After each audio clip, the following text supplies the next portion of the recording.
My daughter's father, who was very abusive, I left him. He came back into our lives and, he made this big show about wanting to get into therapy for us to become a better person and apologize to me. It became very clear that he also wanted to get back together. And when I said no, obviously the behavior completely changed. Very much the retaliatory, angry, controlling, kind of more narcissistic behaviors.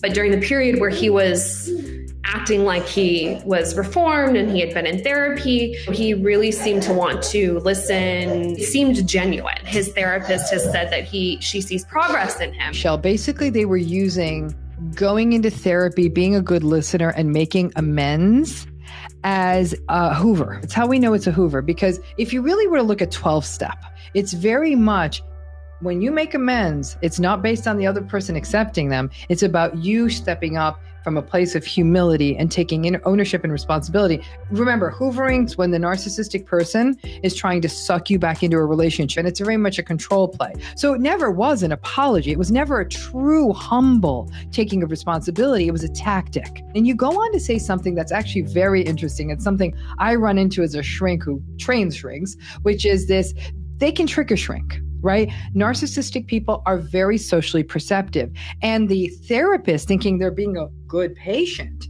is actually a source of supply.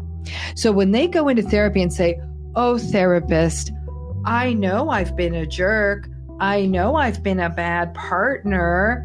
I recognize that." And then the therapist is thinking, "I'm doing such a good job." And even saying, "Look at me. Oh, can you believe how difficult Michelle is? I even go to therapy every week and that's not enough for her." Michelle, it's all about the patterns, the patterns, the patterns. I don't care if they have brought Freud back from the dead and they're lying on his couch. If they're still behaving badly, then this is not a healthy relationship. And what you did, Michelle, was so hard with a young child. Say, absolutely not, no more. That's really, really difficult to do. Join the Dr. Ramani Network today.